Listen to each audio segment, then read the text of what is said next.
Vamos abrir as nossas Bíblias nesse momento, irmãos, no livro de Êxodo, no Velho Testamento, livro de Êxodo, capítulo de número 33.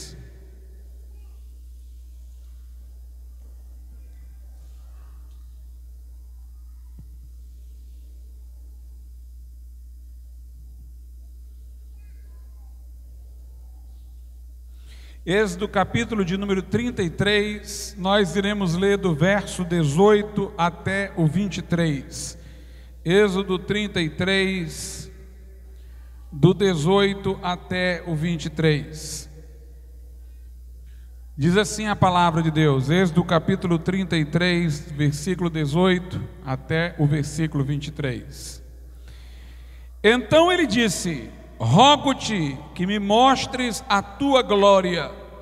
Porém ele disse: eu farei passar toda a minha bondade por diante de ti, e apregoarei o nome do Senhor diante de ti, e terei misericórdia de quem eu tiver misericórdia, e me compadecerei de quem me compadecer. E disse mais: não poderás ver a minha face, porquanto homem nenhum verá a minha face e viverá. Disse mais o Senhor: eis aqui um lugar junto a mim, ali te porás sobre a penha, e acontecerá que quando a minha glória passar, te porei numa fenda da penha e te cobrirei com a minha mão, até que eu haja passado. E havendo eu tirado a minha mão, me verás pelas costas, mas a minha face não se verá. Podeis assentar.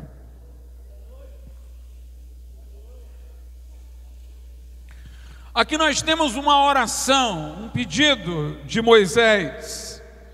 Ele diz no verso de número 18: rogo-te que me mostres a tua glória.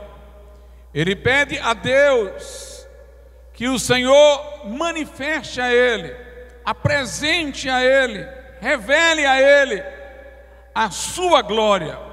É interessante a resposta de Deus para Moisés, verso 19.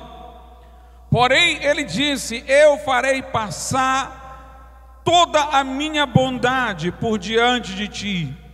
A glória do nosso Deus, irmãos, não é apenas um esplendor, uma aparição. A glória de Deus é o seu caráter. Moisés diz: eu quero ver a tua glória. Deus diz: eu farei passar diante de ti toda a minha bondade.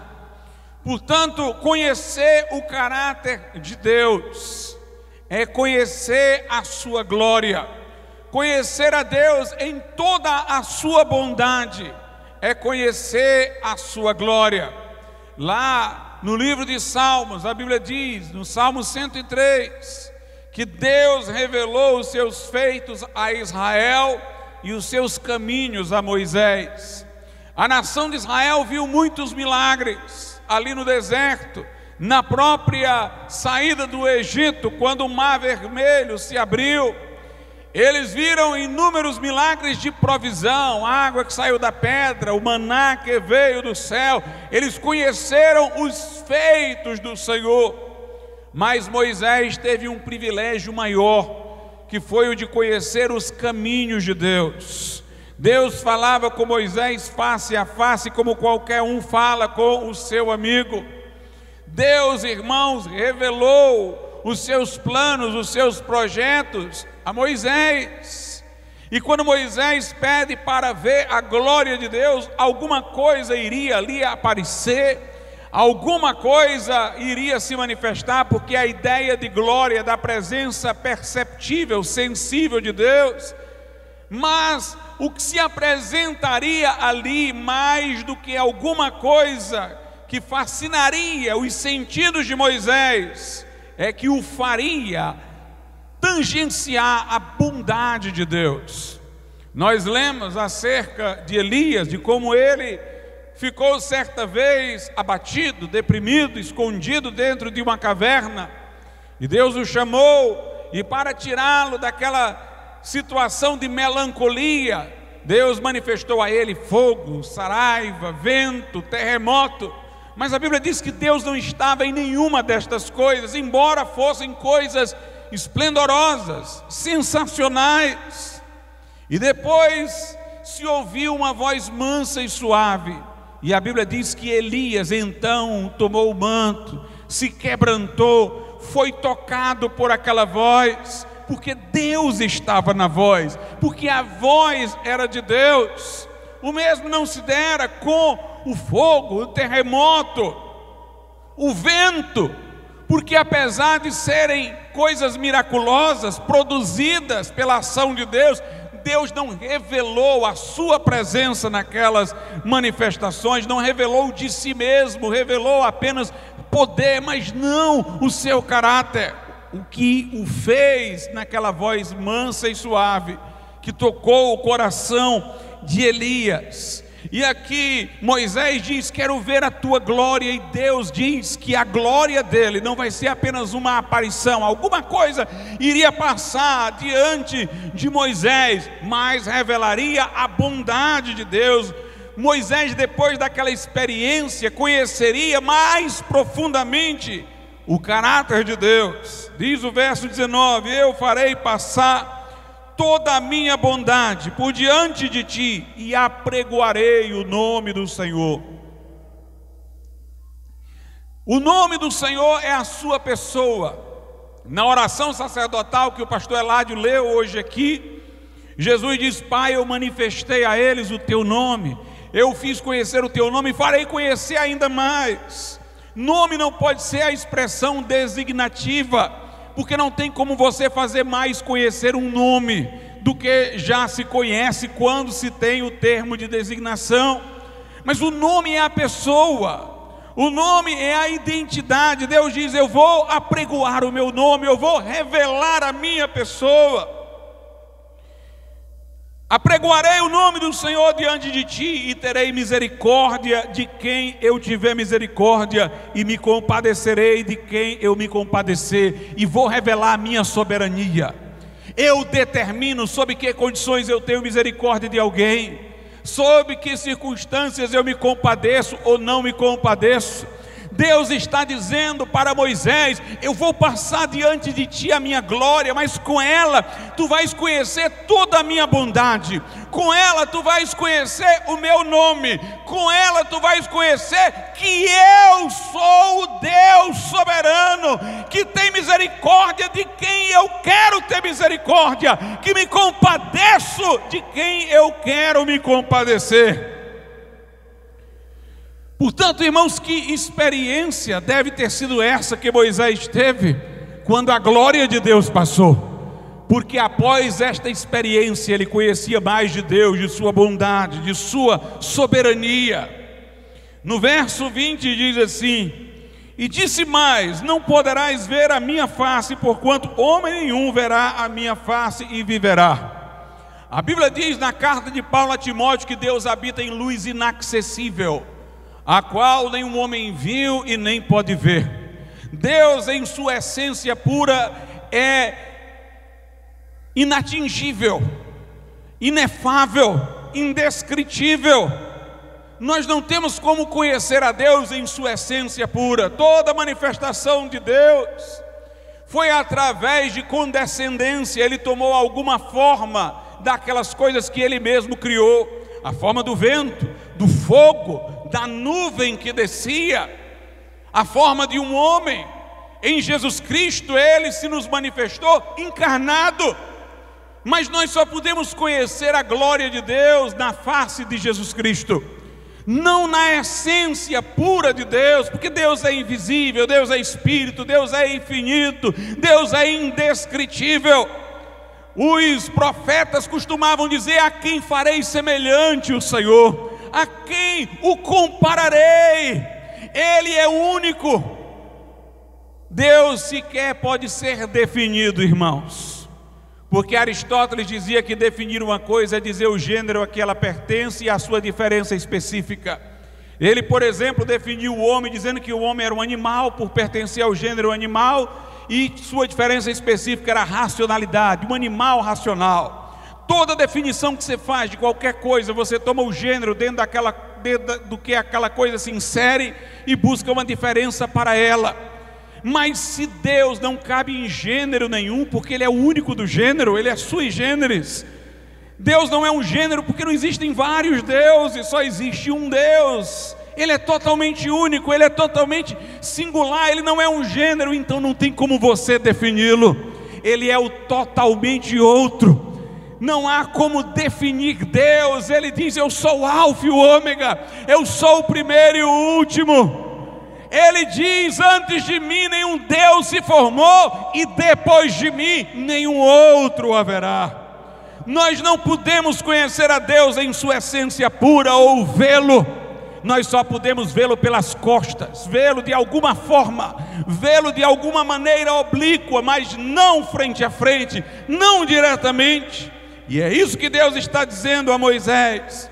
E disse mais, verso 20: não poderás ver a minha face, porquanto homem nenhum verá a minha face e viverá.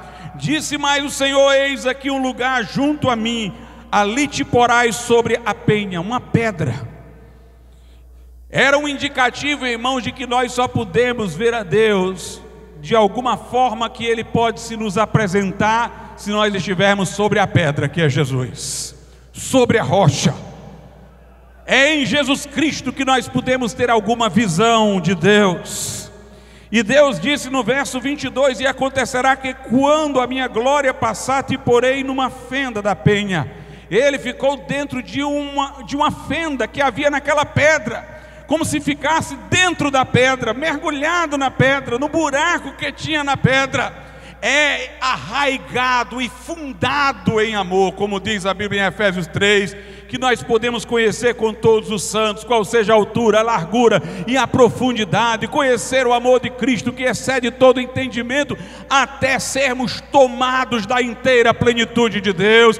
É lá na pedra, é na fenda da pedra, é mergulhado na pedra, é na rocha que é Cristo, que você pode ter um vislumbre maior da glória de Deus. E acontecerá que quando a minha glória passar, te porei numa fenda da penha, e te cobrirei com a minha mão até que eu haja passado, e havendo eu tirado a minha mão, me verás pelas costas, mas a minha face não se verá. Nós só podemos ver, como eu disse, a glória de Deus na face de Jesus Cristo, mediada por Jesus Cristo, não na sua essência pura. Só podemos, irmãos, contemplar a glória de Deus ligados a Jesus Cristo.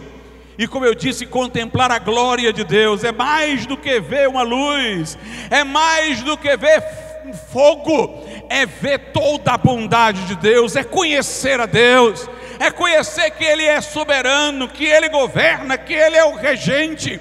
Uma verdadeira experiência com Deus, irmãos, não traz só sensações, traz uma visão divina, traz alguma coisa que nos faz conhecer mais a Deus.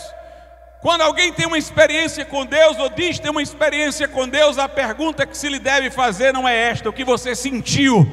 A pergunta é: como você vê Deus agora?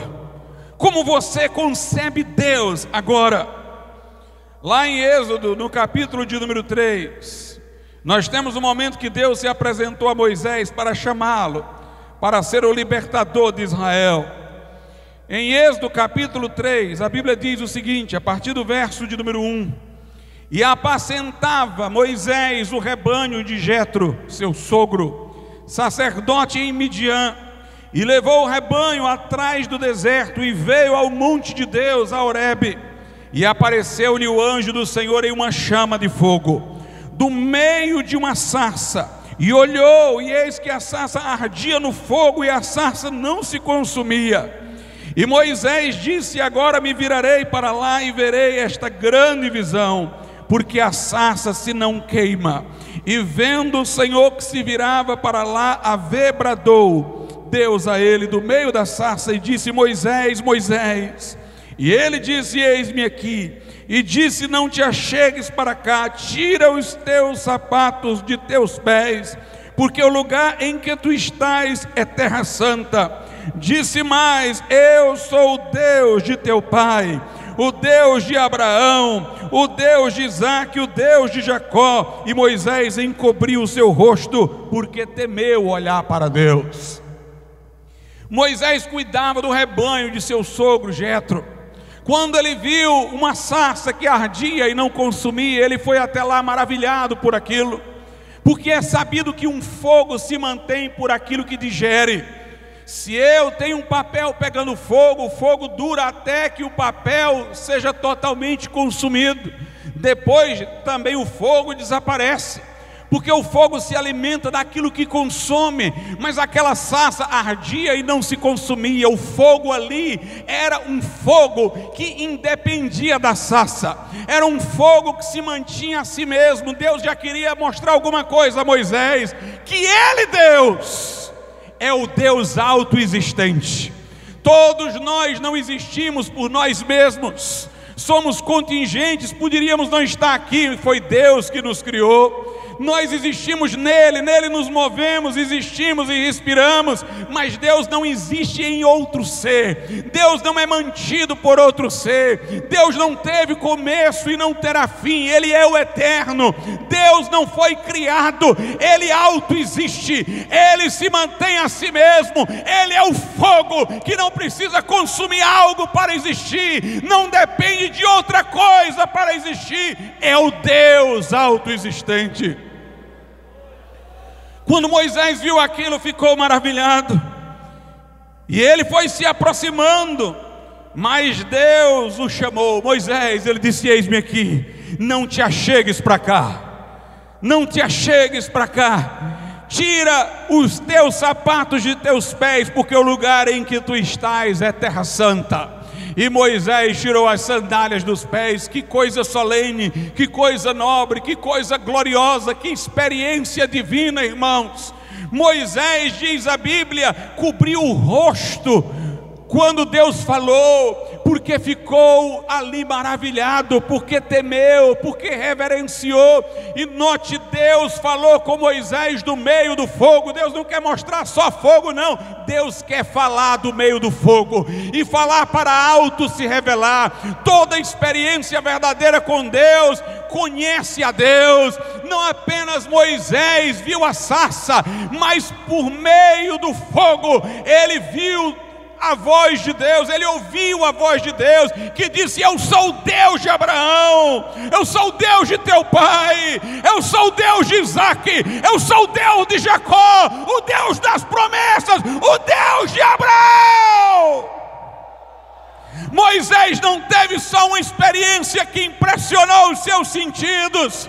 Naquele dia ele conheceu a fidelidade de Deus. Ele que viu o povo de Deus escravo, ele que fugiu do Egito desiludido, que tinha posto no esquecimento tudo que viu o povo hebreu sofrer, agora está vendo que Deus é fiel ao seu povo. Deus não largou o seu povo. Moisés esqueceu, mas Deus não se esqueceu. Ele vai dizer: ouvi os gemidos do meu povo, vi a aflição do meu povo. Eu sou o Deus dessa nação, eu sou o Deus dos patriarcas, sou o Deus de Abraão, de Isaque e de Jacó.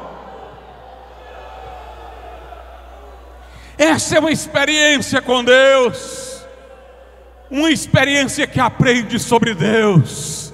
Lá no Apocalipse, Jesus aparece a João. João vê maravilhado. Os seus olhos são como chama de fogo, os pés como latão reluzente, saído de uma fornalha, o rosto brilha como o sol, cabelos brancos como a lã, uma roupa está lá, um cinturão de couro, um sacerdote cuja aparência é irrepresentável, é indescritível.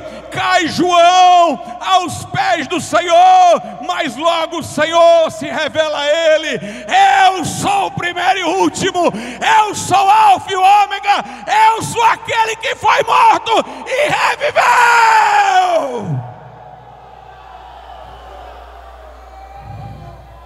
Se você esteve aos pés do Senhor, o que você ouviu?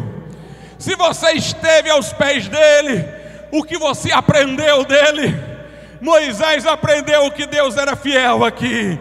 Lá Moisés aprendeu na outra experiência do capítulo 33 sobre a bondade e soberania de Deus. João aprendeu que Jesus Cristo está no controle das igrejas, está no controle da história. O que nós aprendemos? Em Êxodo 3, versos 13 e 14, então disse Moisés a Deus: eis que quando vier aos filhos de Israel e lhes disser: o Deus de vossos pais me enviou a vós, e eles me disserem qual é o seu nome, que lhes direi? E disse Deus a Moisés: eu sou o que sou. Disse mais: assim dirás aos filhos de Israel: eu sou, me enviou a vós. Aleluia. O nome naquele tempo servia para dizer alguma coisa sobre a pessoa. Saul queria dizer alguém exaltado, porque ele era alto em ombros. Jacó, que significava usurpador, quando mudou o nome para Israel, aquele que luta com Deus, o valente de Deus. Os nomes designavam as pessoas, dando alguma definição delas.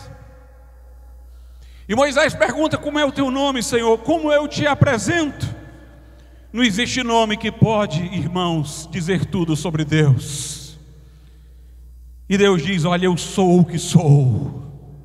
Ele é o inefável, Ele é o autoexistente, Ele é o ser absolutamente singular. Eu sou o que sou. Vai e diz que o eu sou te enviou. Isso significa, irmãos, que ninguém pode conhecer a Deus senão se Deus se revelar. Ninguém sobe até Ele, Ele desce até nós. Isso significa, irmãos, que conhecer a Deus não é ter uma definição dEle, é estar cara a cara com Ele. Conhecer a Deus é conhecê-lo por uma manifestação dEle a você, uma revelação dEle a você. Não é conhecer com palavras. O que nós precisamos não é entender Deus, que nunca vamos entender plenamente. O que nós precisamos é experimentá-lo. Experimentá-lo. Eu sou o que sou. Não tem como definir. Mas Moisés estava ali diante dele para saber o que ele era, na medida em que Moisés pudesse perceber. Precisamos ter uma experiência profunda com Deus, não nos limitar a conceitos, teologia, mas ter uma experiência pessoal e gloriosa com Deus. Isaías teve uma experiência com Deus no capítulo 6. No ano da morte do rei Uzias, ele entra no templo e ele vê o Senhor no alto e sublime trono. Ele vê, irmãos, os serafins dizendo: santo, santo, santo é o Senhor dos exércitos. Toda a terra está cheia da sua glória. Ele vê que os serafins com duas asas cobriam o rosto, com duas voavam, com duas cobriam os pés. Reverência, humildade, disponibilidade. Ele via que a voz, quando soava, fazia mover o lugar que se enchia de fumaça da glória de Deus. Isaías diz: ai de mim, que sou um homem de lábios impuros, habito no meio de um povo de impuros lábios. E eu vi o rei. Ele viu o Senhor no alto e sublime trono, numa aparência humana. Ele viu Cristo pré-encarnado. Ele teve a visão da glória. E quando ele viu algo de Deus, ele viu algo de si. Ele viu santidade em Deus e viu a sua miséria. Mas ele foi tocado por uma brasa do altar e capacitado a ser enviado por Deus, mas teve uma profunda experiência com o Senhor. A Bíblia diz lá em Hebreus, no capítulo de número 12, verso 21, um episódio em que o Senhor manifestou-se ao povo de Israel no deserto. Hebreus 12, 21 diz: e tão terrível era a visão, que Moisés disse: estou todo assombrado e tremendo. Precisamos, irmãos, ter esta experiência de estar diante de Deus, de estremecer da cabeça aos pés. Isso vai quebrar a nossa arrogância, isso vai quebrar a nossa autossuficiência, isso vai trazer humildade, isso vai trazer conhecimento de Deus, que não é aquele que está na cabeça, mas é aquele que está no coração. Em Gênesis 15, 12, nós temos o momento que Deus fez a promessa a Abraão, e Abraão quer saber se vai se cumprir. se ele realmente vai possuir, ou melhor, a sua descendência, aquela terra prometida. Deus manda que Abraão faça um sacrifício, vários sacrifícios, separe as carnes, e Deus diz que vai dar um sinal e um fogo passa por entre aquilo ali. Mas antes que o fogo passe, a Bíblia diz o seguinte em Gênesis 15:12: e pondo-se o sol, ele estava esperando que este fogo lá passasse, esse sinal fosse dado. E pondo-se o sol, um profundo sono caiu sobre Abrão, e eis que grande espanto e grande escuridão caíram sobre ele. Nós precisamos, irmãos, dessas profundas experiências que mostrem a sublimidade da glória de Deus para as nossas vidas, como esses homens tiveram, como João teve lá no livro do Apocalipse, caiu prostrado diante do Senhor.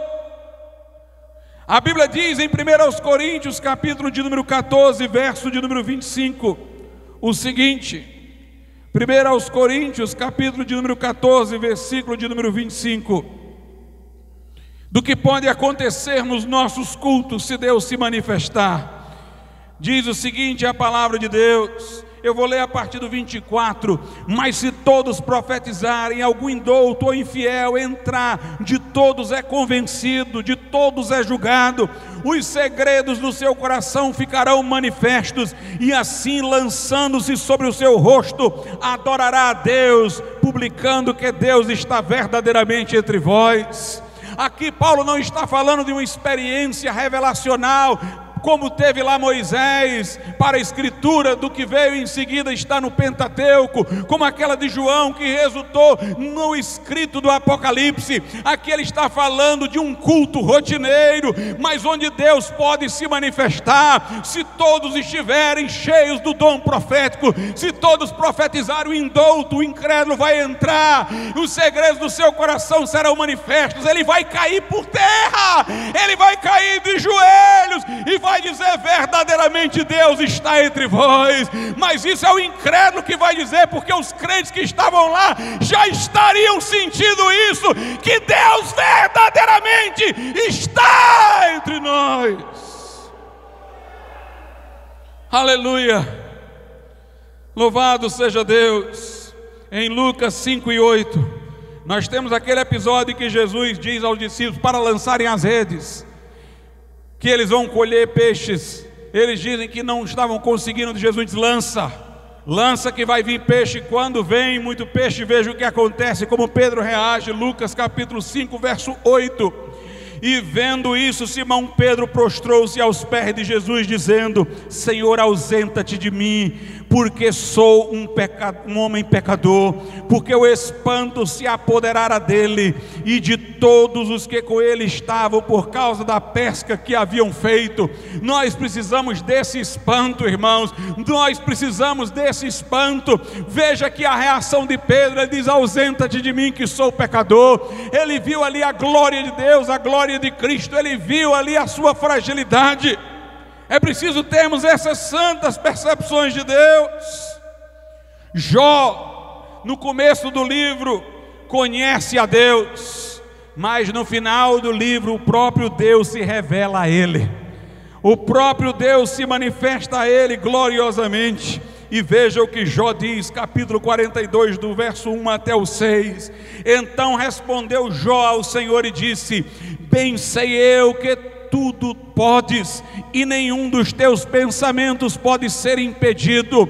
Quem é aquele, dize tu, que sem conhecimento encobre o conselho? Por isso falei o que não entendia, coisas que para mim eram maravilhosíssimas e que eu não compreendia. Escuta-me, pois, eu falarei, eu te perguntarei, tu ensina-me. Com os ouvidos dos meus ouvidos ouvi, mas agora te veem os meus olhos. Por isso me abomino e me arrependo no pó e na cinza. Nós precisamos ter essa experiência. Senhor, eu te conhecia de ouvir, mas agora os meus olhos te veem, agora os meus olhos te veem. Se isso lhe ocorrer, você vai dizer como Jó: eu me abomino no pó e na cinza. Você vai confessar a sua miséria diante da glória da santidade do nosso Senhor.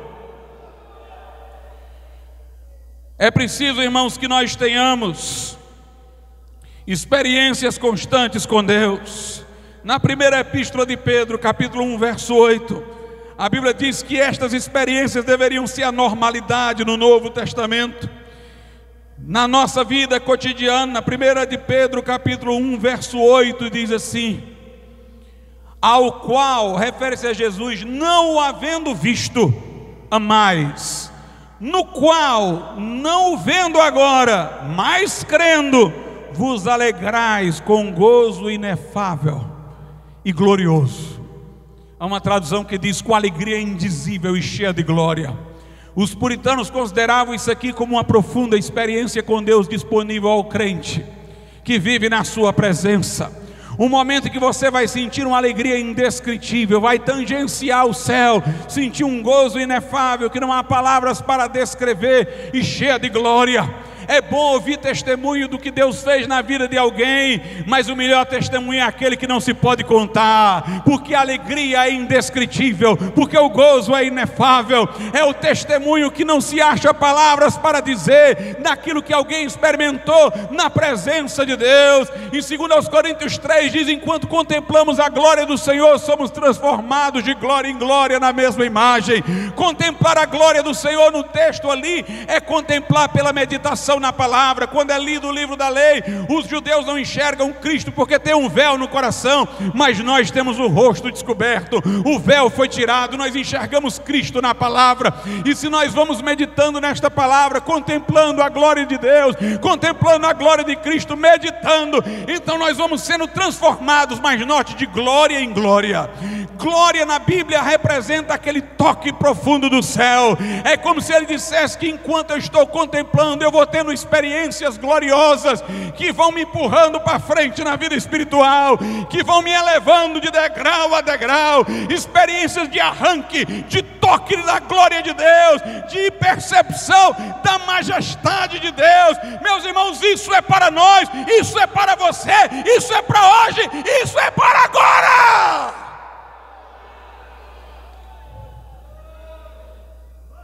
É para agora, é para nós, é para nós. Veja lá em Ezequiel, vamos meditar um pouco no livro do profeta Ezequiel, capítulo de número 1. Ezequiel diz o seguinte, a partir do verso 1: e aconteceu no 30º ano, no 4º mês, no dia 5º do mês, que estando eu no meio dos cativos junto ao rio Quebar, se abriram os céus e eu vi visões de Deus. Quando o povo de Israel foi vencido pela Babilônia, houve as deportações. 2 aconteceram antes de destruir-se Jerusalém, e a terceira depois da destruição de Jerusalém. Deportação quer dizer pegar as pessoas lá de Israel e levarem cativas para a Babilônia.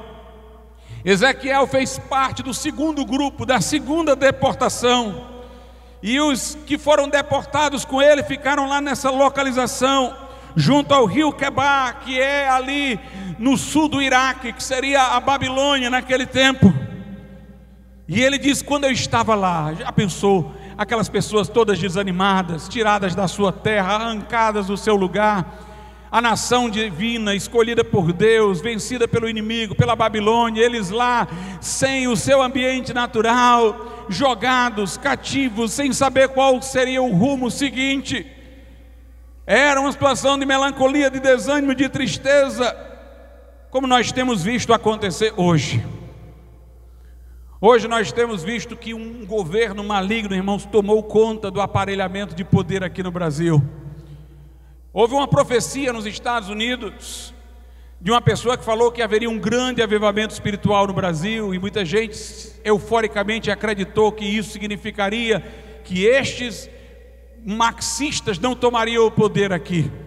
Mas profecia nem sempre segue a lógica do tudo ou nada, do verdadeiro ou do falso. A Bíblia diz: provai tudo e vede o que é bom. Fale os profetas e os outros julguem. Pode ser que haja alguma coisa verdadeira e alguma coisa haja de falso, e nós temos que discernir. Eu creio que a leitura correta de uma profecia assim talvez teria sido que Deus nos deu uma grande chance de avivamento. durante um tempo anterior ao desse presidente agora, irmãos, em que houve liberdade religiosa, em que as portas se abriram para a evangelização dos índios, em que não houve tanta perseguição, Deus nos deu um tempo que era para que nós tivéssemos impactado este país, mas nós não fizemos isso, e o juízo em grande parte é sobre nós, porque nós perdemos essa grande oportunidade. E agora nós estamos como o povo de Israel, levado em cativeiro, numa situação em que estamos cada vez mais encurralados. Muitos talvez estejam numa situação melancólica, vendo tudo isso acontecer. Para quem leva isso a sério, para quem está preocupado com a situação da igreja no mundo. Mas em tempos como esses, Deus quer falar ao seu povo. Deus quer, meus irmãos, restaurar o seu povo. Ezequiel estava lá, e ele diz, no meio dessa situação, ele diz, os céus se abriram. Os céus se abriram. É interessante, irmãos, que estas expressões, elas eram esporádicas. Ezequiel diz, os céus se me abriram. Não se abria todo dia, mas se abriram ali para Ezequiel. Até em relação a Jesus era esporádico. Quando ele foi ser batizado, a Bíblia diz, os céus se abriram e o Espírito Santo desceu. Mas agora nós estamos num tempo, irmãos, em que para a igreja o céu não se abre de quando em quando, o céu está permanentemente aberto. Nós podemos ter experiências com Deus mais maravilhosas do que qualquer pessoa do Antigo Testamento, porque para nós os céus não vão se abrir, eles estão abertos. Quando Estevão teve uma visão, ele disse, eis que eu vejo os céus abertos. Ele não disse que os céus se abriram, ele disse que viu os céus abertos, estavam abertos, porque nós estamos assentados em regiões celestiais com Cristo. A Bíblia diz lá em Colossenses, buscai as coisas que são de cima, onde Cristo está. Buscai, o céu está aberto para nós, tudo que ligardes na terra será ligado no céu. O céu está aberto para a igreja, irmãos. O Espírito Santo está sendo derramado, é a profecia de Joel. Está aberto o canal, está aberto o canal. Derramarei do meu espírito, os velhos sonharão, os jovens terão visões sobre os meus servos e minhas servas e profetizarão. É para estar acontecendo coisa maravilhosa, porque nós vivemos sob céus abertos, tendo ousadia para entrar no Santo dos Santos pelo sangue de Jesus. No Velho Testamento só o sumo sacerdote uma vez por ano entrava lá e via a glória de Deus, mas a Bíblia diz que em espírito o canal está aberto. Jesus nos inaugurou um novo caminho no véu da sua carne, o sangue de Jesus rompeu o véu. Qualquer crente pode ir lá, pode ir onde a glória de Deus se manifesta, entrar no Santo dos Santos pelo sangue de Jesus. Mas a Bíblia diz, tendo ousadia, não seja mendigo não, não fique na beirada não, entre lá dentro, meu irmão. Entra na presença do Rei.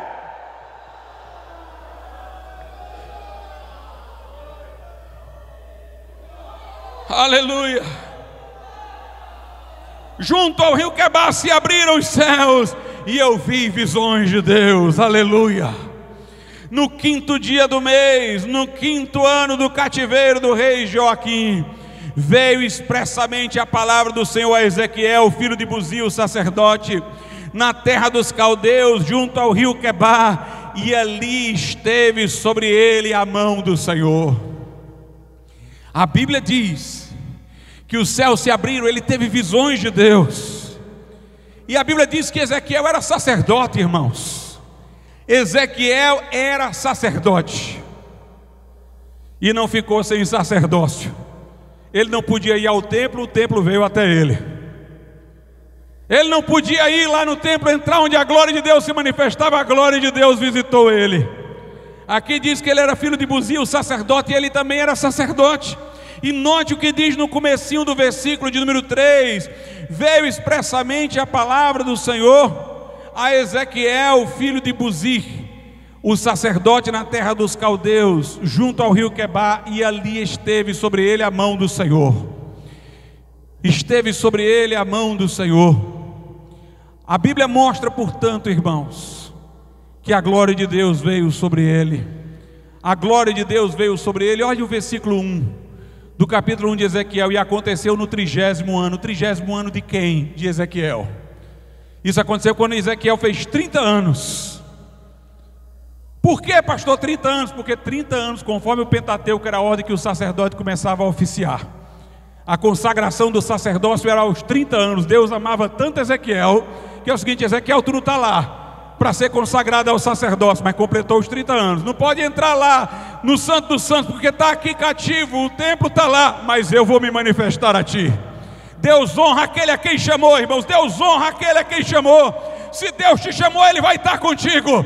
Ele vai estar contigo. Ele vai se manifestar na tua vida. Aleluia. A mão de Deus esteve lá sobre Ezequiel. Ezequiel primeiro vê uma coisa ruim, no verso 4, um vento tempestuoso vindo do norte, os babilônios ainda vindo mais ainda, para devastar Jerusalém. Mas de repente ele começa a ver coisas gloriosas.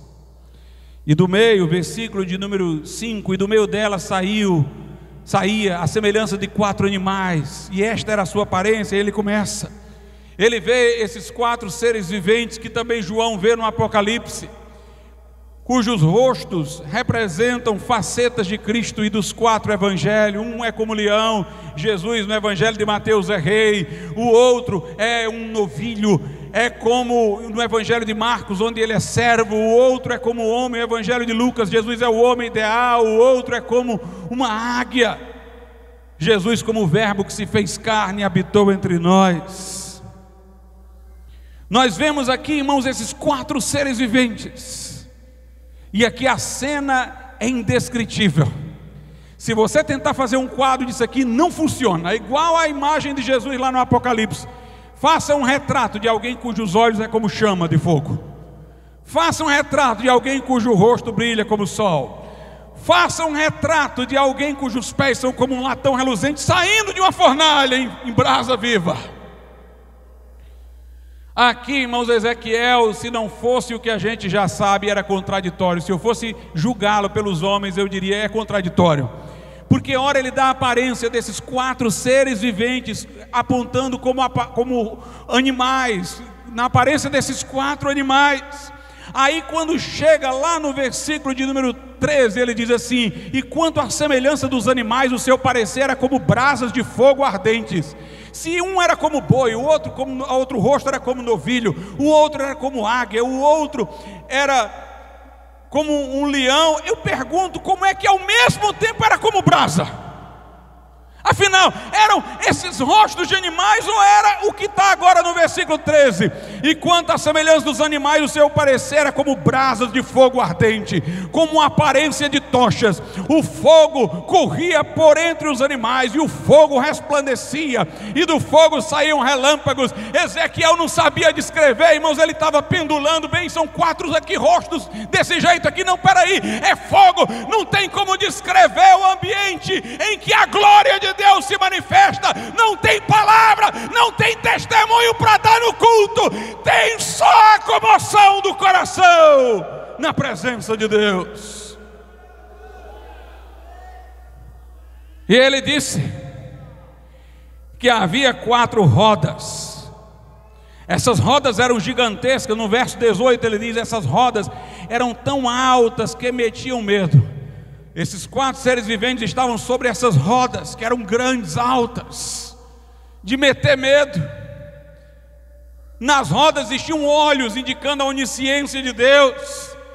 Quer dizer, irmãos, que se roda é para movimento, quer dizer que Deus se movimenta sabendo de tudo. As rodas estavam cheias de olhos, que coisa esquisita, indicando, irmãos, que todos os movimentos de Deus estão de acordo com o seu conhecimento, sua onisciência. Diz aqui a Bíblia que os seres viventes, quando se moviam, as rodas acompanhavam, no meio desse fogaréu medonho aí, dessas brasas aí, desse rio de fogo correndo. Quando as rodas se moviam, quando os seres viventes se moviam, as rodas também, e quem movia as rodas, os seres viventes, era o Espírito de Deus. Versículo 20: para onde o Espírito de Deus queria ir, iam,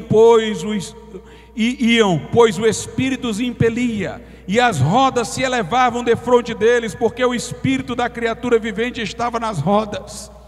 Espírito que fazia animar aqueles seres viventes, que dava movimento às rodas, que acompanhava os seres viventes. Meus irmãos, se você for ver aqui, é a figura de um carro de fogo, né?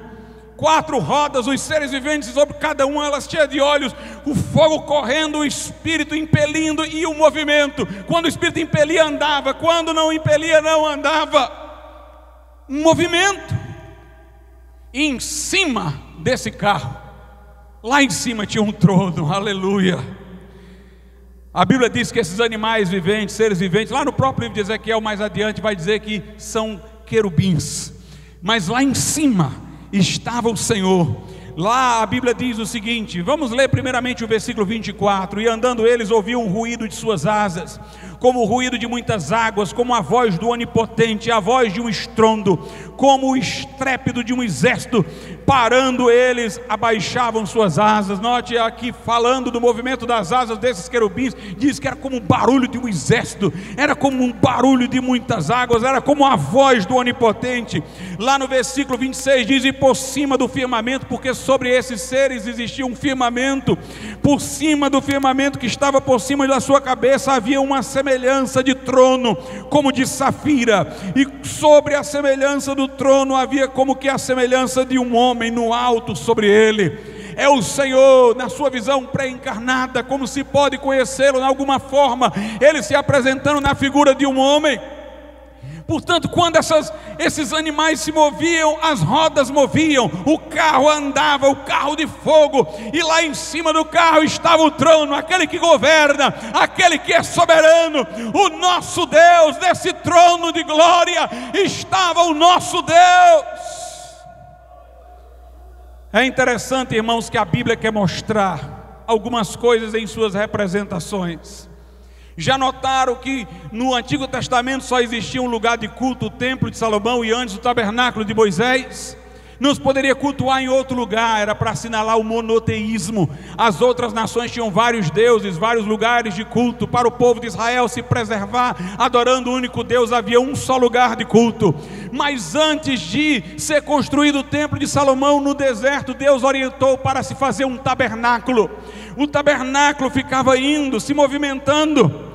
O povo seguia uma coluna de fogo, uma nuvem. Quando a coluna de fogo parava, a nuvem parava, eles também paravam, armavam as tendas, levantavam o tabernáculo. Quando a coluna de fogo andava, o fogo andava, eles desmontavam os tabernáculos, o tabernáculo, as tendas deles, e seguiam adiante. O Deus, irmãos, da Bíblia é o Deus do tabernáculo que se movimenta. O nosso Deus é um Deus do movimento. Aleluia. E aqui também o trono dele está em cima do carro de fogo. O trono dele está andando, se movimentando. Isso quer dizer que o nosso Deus é um Deus que opera. O nosso Deus é um Deus que age. O nosso Deus é um Deus do movimento. Os deuses dos filósofos estão suspensos nas nuvens, são uma abstração, são uma ideia. Os deuses das nações são ídolos mudos, imagens esculpidas. Tem olhos e não veem, tem ouvidos e não ouvem, tem boca e não falam, não sai som nenhum da sua boca. Eles estão mortos, mas o nosso Deus é o Deus do movimento, é o Deus vivo, é o Deus vivente, é o Deus que opera, é o Deus que age na história, é o Deus que abre o mar, é o Deus que derruba as barreiras de Jericó, é o Deus que fecha a boca do leão, é o Jesus que batiza no Espírito Santo e em fogo.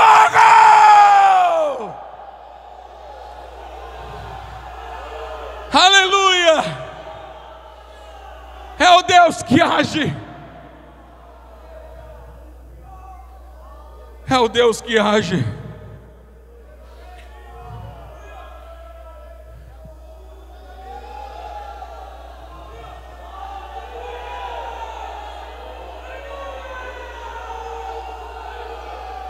Aleluia.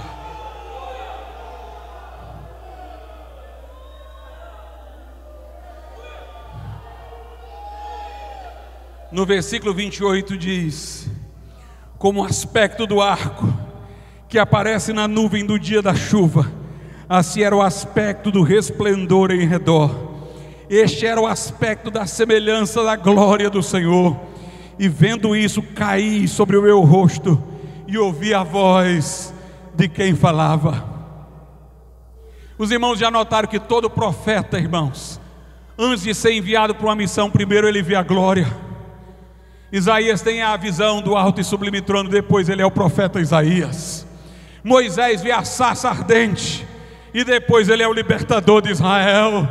Ezequiel vê a glória, e agora vai ser o profeta. Primeiro tem que ver a glória e cair de joelhos. Primeiro tem que ver a glória e tirar as sandálias dos pés e andar na terra santa. Primeiro tem que cobrir o rosto. Primeiro tem que ver a glória e se quebrantar. A igreja começou com fogo, com vento, com experiência pentecostal. Primeiro a glória, depois o profeta se levanta. Meu irmão, você precisa ver a glória. Não adianta eu estar dizendo aqui, vamos pregar na praça, vamos pregar ali, vamos fazer ali, e você vai no impulso humano, você vai no oba-oba, você vai na aventura, você vai no desafio. Você tem que ver a glória e cair de joelhos, aí você vai estar preparado para ir. Ezequiel caiu no chão, mas foi o Espírito que o capacitou e o colocou de pé. Ezequiel 2, verso 1. E disse-me: filho do homem, põe-te em pé, e falarei contigo. Então entrou em mim um Espírito quando falava comigo, e me pôs em pé, e ouvi o que me falava. Quando Deus manifesta a sua glória, Ele quer falar. Do meio da sarça Ele falou. Deus quer revelar, Deus quer se expressar, Deus quer manifestar, Deus quer se dar a conhecer a nós, seus desígnios, seus propósitos. Ezequiel caiu prostrado, mas o Espírito Santo o colocou de pé. No dia de Pentecostes estavam todos assentados no mesmo lugar, foram cheios do Espírito Santo. Quando a multidão se juntou, Pedro se levantou com os 11. Aleluia! Sem o Espírito alguém está no chão ou sentado, mas com o Espírito ele vai ficar de pé. O Espírito capacitou para ficar de pé e ouvir a voz do que falava. Então Deus chamou Ezequiel para ser um profeta em Israel. E Deus disse que ele ia ser resistido, que ele não ia ser aceito, mas que pregasse, mesmo assim. E veja aí o que diz o versículo de número 9 e 10. Então vi, e eis que uma mão se estendia para mim, e eis que nela estava um rolo de livro, e estendeu diante de mim, e ele estava escrito por dentro e por fora, e nele se achavam escritas lamentações e suspiros e ais. Este livro era a mensagem que Ezequiel iria pregar. Interessante que naquele tempo não se fazia isso, escrever num livro por dentro e por fora. Mas por dentro e por fora aqui quer dizer que o livro tem dois lados. Por um lado ele é amargo, por outro ele é doce. A mesma Bíblia que tem promessas gloriosas é a mesma Bíblia que também noticia os juízos de Deus. Eu louvo a Deus, irmãos, por homens como Jeremias e Ezequiel. Eram verdadeiros profetas de Deus. Jeremias disse àquela nação que ela ia ser vencida pela Babilônia, mas ele não ficou alegre com isso. Lê o livro de Lamentações e você vai ver como ele se entristeceu porque o povo caiu nas mãos dos babilônios.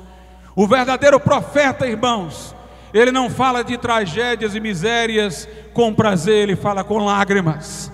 E o mesmo Jeremias que diz que o povo, por juízo de Deus, cairia na mão do inimigo, também profetizou que o inimigo seria julgado por suas impiedades. A mesma coisa faz Ezequiel. Lê o livro dos profetas e você vai ver os juízos sobre Israel sendo anunciados, mas sempre também estão eles falando sobre o milênio. Eles nunca terminam no juízo, eles sempre vão para o milênio, para a glória da nação de Israel, para as promessas de Deus que são infalíveis para com o seu povo. E ali foi dado o livro a Ezequiel, e Deus disse para ele comer o livro. Verso 8: mas tu, ó filho do homem, ouve o que eu te digo, não sejas rebelde como a casa rebelde, abre a boca e come o que eu te dou. Meus irmãos, nós temos que comer esse livro. Aquilo que se come entra no sangue, participa do nosso organismo. O valente de Davi segurou tão firmemente a espada que depois não conseguiram tirar da sua mão, porque ficou cravada na sua carne na espada. Leia a palavra de Deus até ela entrar em você. Para você pregar esse livro, não basta você ter lido livros de teologia ou ter feito uma leitura apenas repetitiva desse livro. É preciso que você coma o livro. É preciso que a palavra de Deus esteja em você. Tem gente que lê a Bíblia, mas não consegue ler o mundo à luz da Bíblia, porque não comeu a palavra.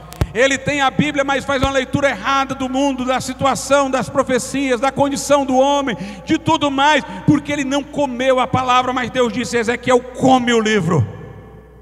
No capítulo 3, diz aí no versículo 2: então abri a minha boca e me deu a comer o rolo. No verso de número 3, e disse-me: filho do homem, dá de comer ao teu ventre e enche as tuas entranhas deste rolo que eu te dou. Então comi, e era na minha boca doce como mel. E Deus disse a Ezequiel, irmãos, que ele deveria então pregar a palavra, depois de tê-la comido, depois da experiência. As palavras que não são de Ezequiel, mas de Deus. Versículo de número 10, disse-me mais: filho do homem, coloca no coração todas as minhas palavras que te hei de dizer, e ouve-as com os teus ouvidos. Deus disse: coloca essas palavras no teu coração. Isso é o sentido de comer, não é na cabeça, é no coração. Coloca no coração antes de pregar aos outros. É interessante, irmãos, que quando termina essa visão, veja o que é que acontece. Ezequiel 3, versículo 14: então o Espírito me levantou e me levou, e eu fui muito triste no ardor do meu espírito, mas a mão do Senhor era forte sobre mim. E vim aos do cativeiro até Abibe, que moravam junto ao rio Quebar, e eu morava onde eles moravam, e fiquei ali 7 dias, pasmado no meio deles. Entenda, Ezequiel disse que teve essa visão gloriosa. É como se ele tivesse saído do lugar em que ele estava cativo, aquele ambiente melancólico, todo mundo cativo lá, aprisionado, sem saber o futuro. Aí ele vê os céus abertos, tem a visão e vê tudo isso, come o livro, se enche da glória. É maravilhoso lá, mas tem que voltar. O Espírito que o levou nessa viagem maravilhosa o trouxe de volta. Quando traz de volta, ele volta para aquele ambiente melancólico. Ele diz que ficou triste. Versículo 14: então o Espírito me levantou e me levou, e eu me fui muito triste. Quando ele viu o cenário real, saiu da presença de Deus, ele disse: eu fiquei triste. Vi realmente o estado real do povo, e eu me fui muito triste no ardor do meu espírito, mas a mão do Senhor era forte sobre mim. Aleluia. Uma coisa, irmãos, é estar triste sem a mão do Senhor ser forte sobre a gente. Outra coisa é estar triste com a mão do Senhor sendo forte sobre a gente. Antes ele estava triste, sem a mão forte do Senhor sobre ele. Agora estava triste, mas a mão do Senhor era forte sobre ele. Quando eu vejo o cenário do Brasil, a situação que nós estamos, eu fico triste, mas a mão do Senhor está forte. Aleluia, a mão do Senhor está forte. Paulo diz: entristecidos, mas sempre alegres, porque a mão do Senhor é sobre nós. Deus não quer que a gente fique só lá em cima no monte da transfiguração, enquanto tem um endemoniado abaixo com o Pai preocupado. Não, Ele quer que a gente se encha da glória e desça para expulsar o demônio.